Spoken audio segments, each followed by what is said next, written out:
Hey, Emily. Good morning. Welcome to today, the 26th of September, 2018, Wednesday. It's the middle of the week. So nice that you could spend some time with me. Thank you for joining me this morning. So, I was giving some thought to an idea that I had about these video blogs. I think what I want to do is begin talk about my memoirs. That's right. You know me as a pretty sentimental person, which means that I like to reflect about the past. And I enjoy thinking about it. And what better way to relate to you than to tell you about my past, to tell you about my history, so that you can get to know about your history. You could get to know a little bit about your family on my side of the family, right? And so I was thinking that what I could do is I could start at the beginning. I could start sort of retelling my story from the very beginning, from my birth, and maybe even before that. And I can bring you along in this story. And then while I'm telling it, I can acknowledge parallels between your beginnings and my beginnings. And I think it'd be a lot of fun. Now, there is a caveat to all of this. This idea means that I'll be reaching back into my memory of years gone by. And, that memory is fallible. And, when I talk about it, particularly when I talk about elements of my birth and growing up as a kid, as a child, a lot of these stories, they could be sort of corroborated by people who are still alive, right? Because my dad and my mom are still alive. That is, your grandma and grandpa are still alive on my side. And so they can theoretically weigh in on how they remember the facts. And so, there's not a lot of research that's going into this relaying of my history. It's mostly just me recollecting and remembering in the moment. And who knows? I think it's very possible that I might have to come back to that memory and readdress it to make it more accurate. So I think I'm willing to do that. I'm willing to do a poor job of putting together my memoirs and doing it in video format to help you sort of get a better understanding of where you come from and what my life was like as I was growing up. So that sounds like fun, doesn't it? We'll see how fun it is. Maybe you'll learn something, and maybe not. Actually, I think you might learn something. We'll see. So I'm going to try to encapsulate my life in a story. And I was thinking that I could add order to this story by just going from year 0 to year 1, and then 2, 3, 4, and then just following it out all the way out to year 47. Who knows? I don't know how it's going to work out.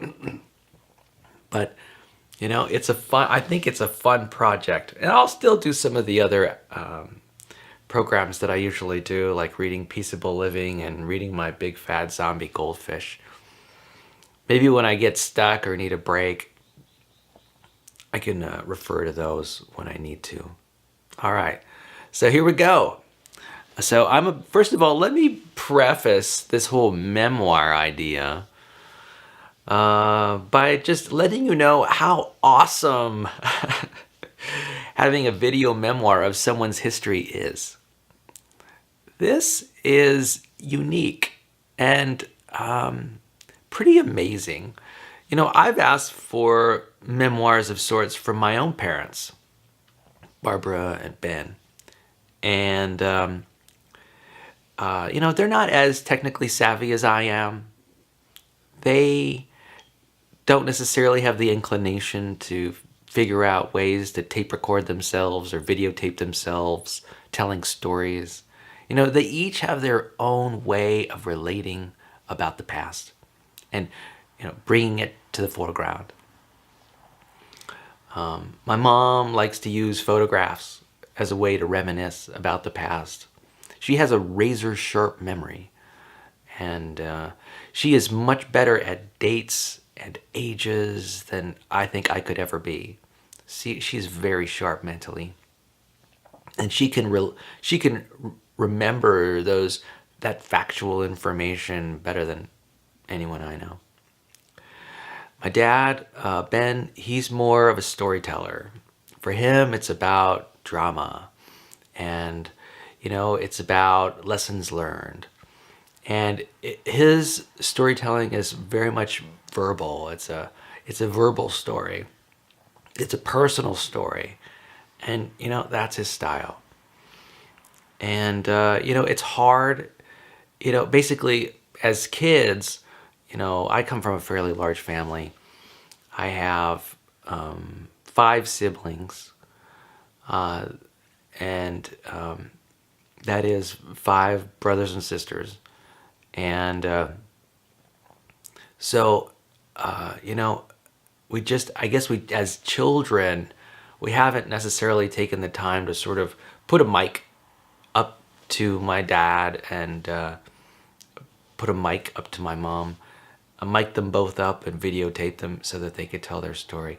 You know, that might be a project that I can sort of suggest to my brothers and sister.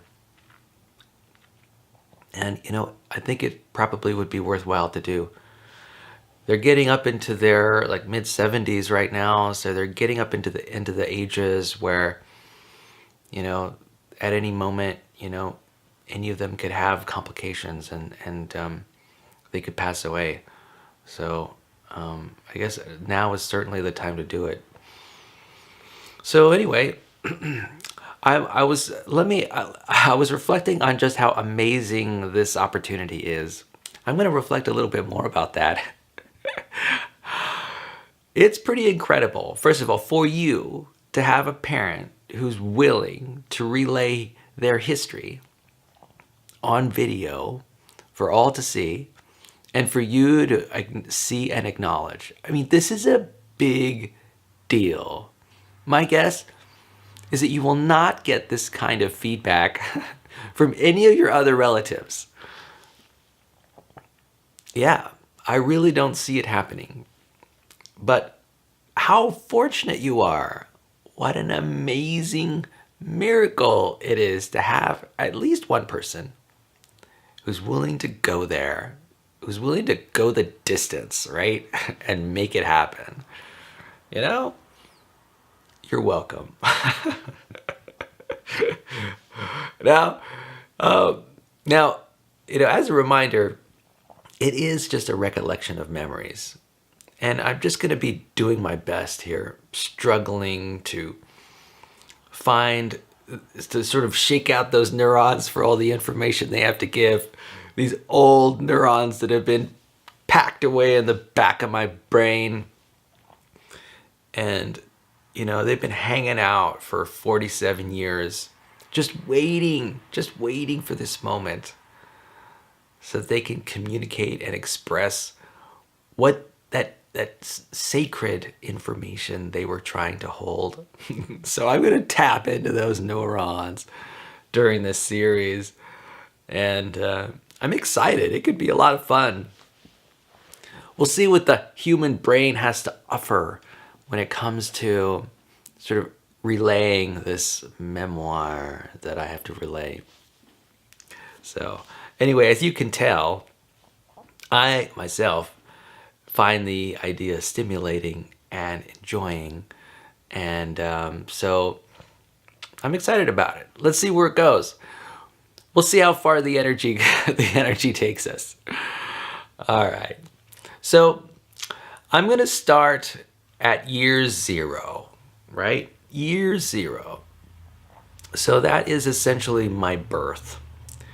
But I think I want to go a little bit further back than that. I want to sort of provide an introduction that relates to what I know and what I can recall about the stories told to me about my mom and dad just before I was born. Okay? So that'll just give you an idea of your ancestry as it relates to my parents, right? So, in fact, this introduction will probably take the remainder of this video. All right. So, I guess we can begin. Let's just begin with my dad and what I think I know about my dad and his upbringing. Okay, so my dad's distant ancestry hails from Northern Europe, more specifically Spain. And it also hails from Native American ancestry. On my father's side, I would say a good 80% is Spanish ancestry. That is the country of Spain and those Northern European nations. The other 20% is Native American ancestry from the Pueblo Indians in New Mexico.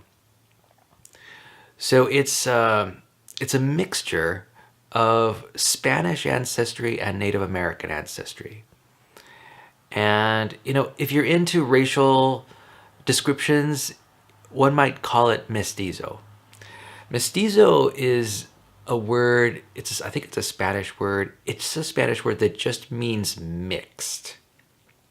And it essentially describes a mixture between Spanish ancestry and Native American ancestry. That is North American Native American ancestry. And that's all it means. Now, first of all, I'm not going to really get into sort of racial descriptions because my opinion from a biological perspective, there's only one race, and that's the human race. All the other descriptions about race, like mulatto and Chicano and stuff, I'm not going to address. I think they have a utility up to a point, but I also think that they may be quite divisive in terms of politics and economics, and I don't particularly like to use those terms. So I don't think they're that essential. Really, we're all just human beings, and variations on a theme of human DNA and Neanderthal DNA, and so I'm really not going to go into it that much, into using certain racial profiling type descriptors. But, I can give you a sense of what country and what culture they've come from, right? Okay, so, yeah, so my dad's ancestry hails from Spain, mainly, and it's really the result of the Spanish explorers who arrived in North America back in the 1500s. And, they essentially showed up in Mexico and sort of explored the area and met the native peoples. Essentially these explorers, often called, the conquistadors, sort of were looking for gold and were interested in spreading the Catholic religion. And they ended up migrating up through Mexico and into New Mexico. And our last name, Trujillo, is the name of a city in Spain. There's a Trujillo, Spain. And I think Trujillo is a word, it means like Caesar's Tower. And I think that hails back to like maybe the Holy Roman Empire and when Caesar existed at the time as leader of the Romans. So so the Spanish explorers explored Mexico, and eventually in New Mexico, they intermarried with the Native American Indians. And the Pueblo Indians, and that's how we get our mixed blood, so to speak. So there's a bunch of Trujillos who live in northern New Mexico and southern Colorado. We're just a clan there. If you check the Yellow Pages telephone book of that area, you'll see long lists of Trujillo after Trujillo. There are a lot of Trujillos in that area. And in fact, that area is famous for having people who speak original Castilian Spanish, right? It's a kind of dialect of Spanish that was popular in Spain, in Northern Europe. And people speak that particular dialect in northern New Mexico and southern Colorado. You can do your own history. You can check out our genealogies. You can head on out to the University of New Mexico, Zimmerman Library. They have extensive genealogical information that relates specifically to this subgroup of people that we arise from. And so I think from your perspective, if you ever want to do some genealogical research, that is a wonderful place to start. It's a great place to start. What's great about that is it's unique. We at least from my father's side, we come from a unique and very discernible subgroup. And I think that can be a source of rich research in genealogy. And something I urge you to take a look at just because it's interesting for its historical information. And it might tell you more about your ancestry. So that's my dad's side. Now you might be asking, well, what Pueblo of Native Americans do we come from?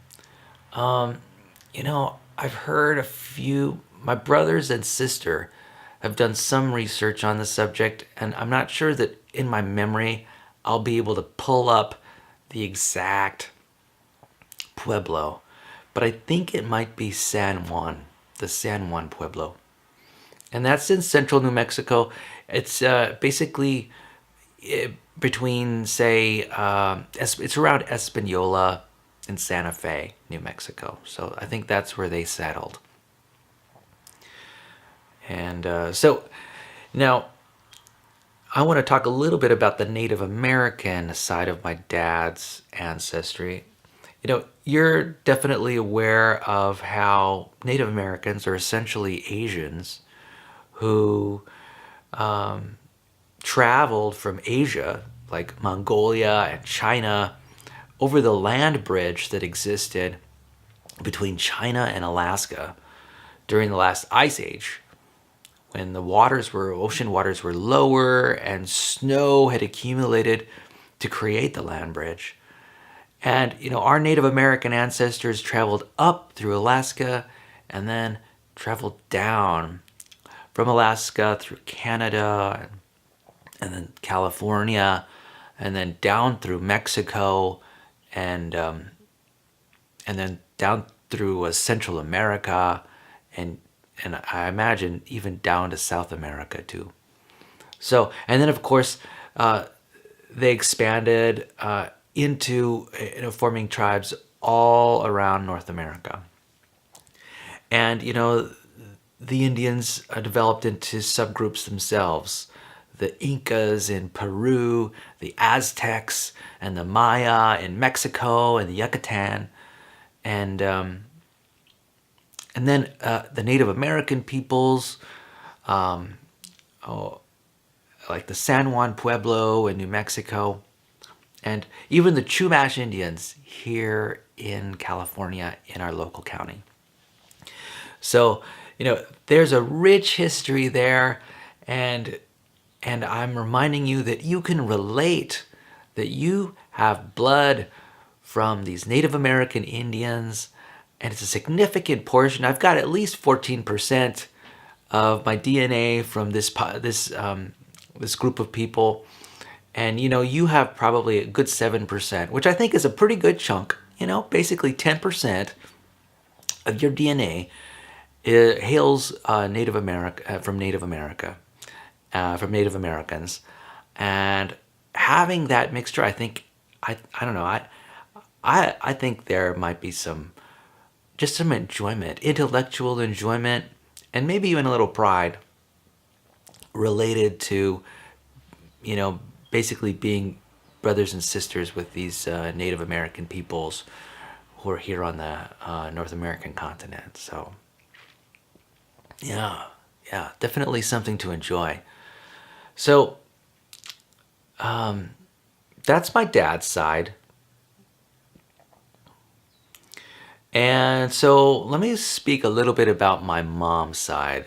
My mom, Barbara Gibson, her ancestry hails from England and Ireland, very much Northern European.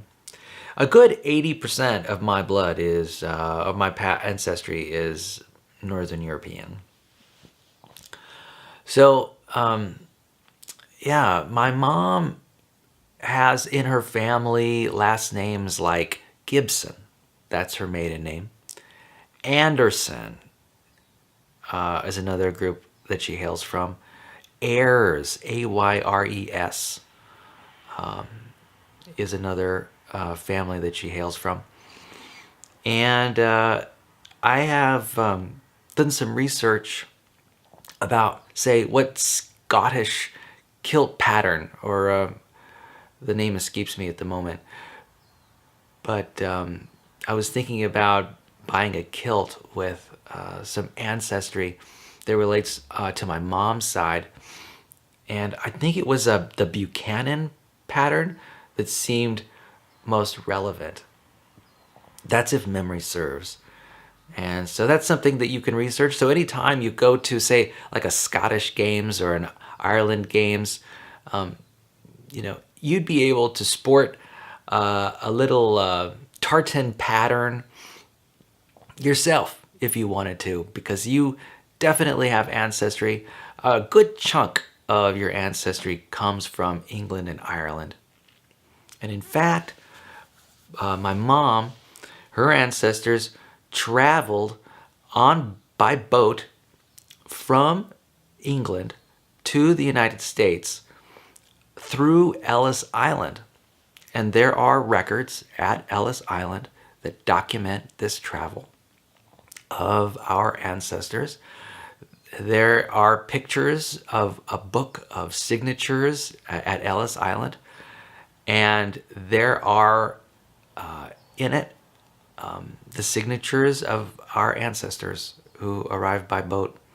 In fact, when my mom's family first arrived by boat in America, they arrived, I would guess, maybe like 1914, 1917, something like that.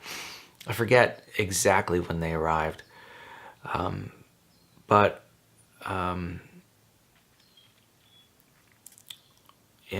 they left a record that we can retrieve. And I've got some photographs of the families that traveled from England and how they're dressed in their English ways. And so what they did is on my mom's side, they settled, I forget where exactly they settled, but I think they settled for a short time, like perhaps in New York, and then moved to I think they moved to Montana. And so we have a family that spent time in Montana for a while. That's where all the motorcycle pictures come from. I've probably sent you photographs of people on motorcycles. Our family was really into motorcycle riding and motorcycle racing, or at least that's what they took a lot of photographs of at about that time. I'd guess in the, say, the 1920s, 1930s. And you know, my on my mom's side, I think they were bakers, and I think they were hauling ice. You know, if you live in Montana, I guess one of the jobs that there was at the time before refrigerators is that you hauled ice around. And I think we had a family member that was hauling ice. I guess what you do is you take some kind of carriage and you cut out blocks of ice from the lake, and then you deliver that ice to people's homes so that they can put that ice in their refrigerators to cool their food. I guess that's what they did. So, you know, you have ancestors that were ice haulers for, you know, a primitive sort of refrigerator that existed back then. And you also have relatives that were chefs and cooks. I think they were bakers. And so, you know, and then eventually they moved to, on my mom's side, they moved to California. And in fact, my mom was born in California. She was born in Long Beach, California. That's where she hails from. So, and you, if I recall, you were born in California too, at Santa Barbara Cottage Hospital, right? So both your grandma, I'm sorry, yeah, your grandma, Barbara Gibson, and yourself, both born in California. You are native Californians. So that's great. By the way, I love California. I love New Mexico, and I love California too. And so it's kind of neat to know that your ancestry hails from California. I love this area, by the way. The Mediterranean climate, I just love it. So anyway, let me move a little bit further here. So yeah, your mom was born, I mean your grandma, Barbara Gibson, was born in Long Beach, California. And her family, I think, moved to Santa Barbara for a short time. That's correct. When my mom was a child, maybe, I don't know, just beginning her teenage years, she lived in Santa Barbara. And I know, I mean, that was where you were born, in Santa Barbara too. So your mom, I mean, your grandma on my side, and you know, both lived near or were born or lived near Santa Barbara. Anyway, your grandma lived in Santa Barbara for a while. And in fact, your grandma's husband, George Gibson, wanted to stay in Santa Barbara. They loved Santa Barbara so much. But I think they ended up moving. They ended up moving for reasons relating to family and economics. I think they moved to Arizona. And then subsequently they moved to New Mexico. And eventually your grandmother's parents lived in Albuquerque, New Mexico. And now your grandma, your grandma's family was quite religious, and I'm getting now the religion story begins. The religion, basically, your mom grew up as a Jehovah's Witness, and in fact, she was a fourth generation Jehovah's Witness, and this theme of Jehovah's Witnesses is going to go through this story that I tell extensively. And it'll be an interesting part of the story. And so anyway, my mom and dad met for the first time when they were pioneers spreading the good news in the Christian religion, Jehovah's Witnesses. Okay, tell you what I'm going to do. I'm going to pause right there. I'm pausing where your grandma and grandpa first met. I believe they met around Taos while they were both pioneering. That is, they were both sort of spreading the good news in the Christian religion, Jehovah's Witnesses. So that's about as far as I'm going to take it today. And so let's go into Peaceful Living, this book by Mary Mackenzie. Today is the 26th of September, and let's begin with the quote. Jealousy sees things always with magnifying glasses which make little things large, or of dwarfs giants, of suspicions truths. Miguel de Cervantes. Cervantes wrote Don Quixote. So, let me read that again. Jealousy sees things always with magnifying glasses, which make little things large, of dwarfs giants, of suspicions truths. By Miguel de Cervantes. Give up your assumptions. That's the subtitle. Mary Mackenzie says, can we all just agree to stop making assumptions? No. That's what I say. We must make assumptions. When enough people stop making assumptions, the violence in our world will diminish significantly. Every living being is the totality of their experience. Every experience we have shapes our current reality. If you were raised in a peaceful, loving home and someone else was raised in a home where violence was the norm, your experiences of life will differ. If you have a doctorate and spent 2 years traveling abroad while someone else dropped out of school in the 9th grade and spent 2 years living on the street, your experiences will be dissimilar. Recognizing your differences does not mean you judge people and their experiences. Rather, you acknowledge that each person sees life through a different lens.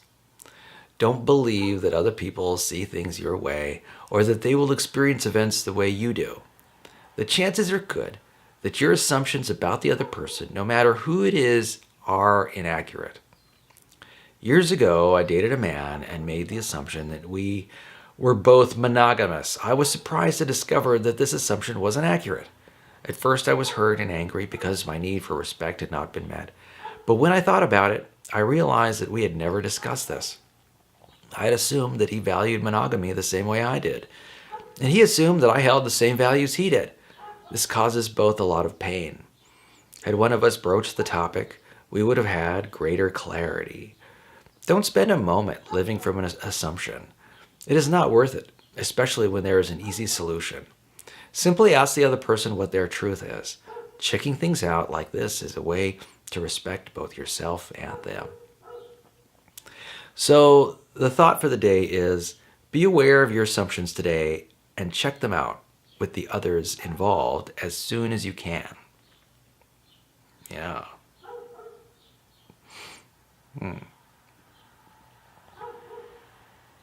So I think this is a good point. It's really important to do checking. You need to continually check your reality. And that is asking questions about other people and their experiences. Because I think it is, she is correct, way too easy to make assumptions about how other people are experiencing what's happening. It's often not clear what another person's experience is. In fact, some of the greatest surprises that I've ever had have been after I've asked another person what their experience is of, say, a common situation that we've been in. And what I'm surprised about is how different these experiences can be. You know, it's really surprising. For example, I'm kind of afraid of snakes. I have a little bit of a snake phobia, and I think a lot of people have snake phobia. That's not to say I just am a little uncertain when I'm around snakes. That's all. And I've had snakes around my shoulders many times. You know, that is snakes that are offered for display and for touching at zoos and in local malls and things like this. So, I mean, I can get around snakes and be around snakes. It takes me a little bit of time to sort of move in that direction, but I think I've even caught garter snakes when I was a kid, just like A lot of kids caught them when I was growing up. Now I would catch salamanders and toads and crickets and grasshoppers and things like that. And so, I am just a little bit uncertain around snakes. And in fact, as I've grown older, I've become more accustomed and relaxed around snakes, but I still don't care for snakes. Now, there are people who love snakes. They love them. They cherish them. They have snakes as pets. They even venomous snakes. See, this is surprising to me. I have a hard time wrapping my head around people who love being around snakes, even poisonous snakes. I just find it hard to understand. Now, I can understand it, certainly, just like anyone else can. They have different experiences that have formed their attitudes and judgments. And, when I was growing up, I'm sure a lot of my attitudes and judgments were sort of twisted as the result of, fairy tales or stories dramatizing how dangerous snakes are. And, as a kid, I just accepted that information. And as an adult, that information still resides in my brain. I've essentially been indoctrinated. And there are others who have a much more kind view and liberal view of snakes and enjoy having snakes around and in their lives. There are people who enjoy sharks and loving sharks and, So anyway, it's those kind of differences that I think are surprising. And you would be amazed. I think I am quite often amazed at how other people are interpreting the exact same situation I'm in. I might be afraid or concerned about a certain event taking place. Another person might be anticipating that event and excited by it and being desirous of it happening. And it just blows me away at how different two people's understandings, attitudes, and expectations can be when it comes to a common experience. So, if you ever want to get intrigued or curious about someone or something, ask them what they're feeling and thinking as it relates to a joint experience or a common experience. I think you might be surprised. Now I would say probably a good 90% of the time, people share common experiences in the same way or in similar ways. That makes a lot of sense. Partly because you tend to hang around people who are very much like you. Just because that's just the way human beings are. We tend to collect into tribes and clans who have similar attitudes and outlooks. But occasionally you run into new experiences, new situations, new people who think very differently from you. And not just in a philosophical sense, but just in a really experiential sense. This is a totally different experience. When I was a kid, I used to love roller coasters. And my guess is that you probably love roller coasters too. As an adult, I'm less enthusiastic about roller coasters. I think I've had my head knocked as the roller coaster accelerates just one too many times. And I've been in those big roller coasters that are made like Goliath, right? They're made of wood and it's like rickety, rickety. It's so rickety. You're just jutted in all kinds of directions, I think my body has basically had enough of that. enough of the jostling, okay? I've pretty much had enough of the jostling. But as a kid, you just don't get over that jostling, it's enjoyable. It's like swings, right? I remember you really enjoyed swings when you were growing up as a kid. Swings are wonderful. And they can be a thrill. It's a thrill to be on a swing and enjoy swings.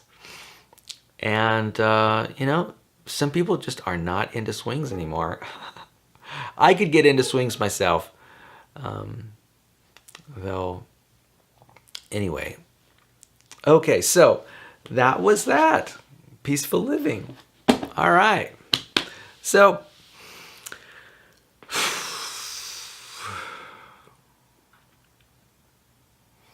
how was that for you, Emily? How do you feel about this new idea I have about telling my story, telling my life's story here on video? Any thoughts about that?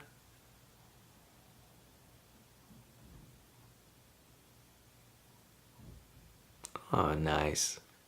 Well, thanks. I appreciate that. Yeah, I think it'll be a good experience. I'm kind of excited. This is a story that can go on forever. I've talked in the past about just how rich human experience is. Human experience is so rich that every moment that we experience can be expanded into this whole kaleidoscope of description and discussion and talk. We could talk about every single moment just because each moment is just packed with all kinds of information, all kinds of meaning. Every moment is a meaningful moment. Moment, meaning, and there's so much meaning that's just packed into every moment. Aren't we so lucky to live in a world where there's so much meaning everywhere? I mean, everywhere I look, there's meaning. It makes life so interesting. It's really just awe-inspiring. And, there's so much to know, so much to learn, so much to experience in the world. I'm really just blown away at the wonder of it all. The very fact that we exist, that we're here right now is a miracle. The fact that I'm alive and able to communicate right now and move my body every second that I'm moving it is just a phenomenal miracle of unmatched proportions. It's really just stunning. I'm in complete awe of the miracle of every moment.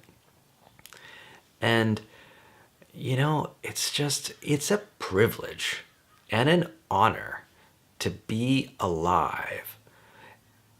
And every moment is like gold, It's like money in the bank. Every moment is valuable and really can and ought to be cherished. This life that we have is so unique in the world, in my opinion, even in the universe. It's just striking how amazingly amazing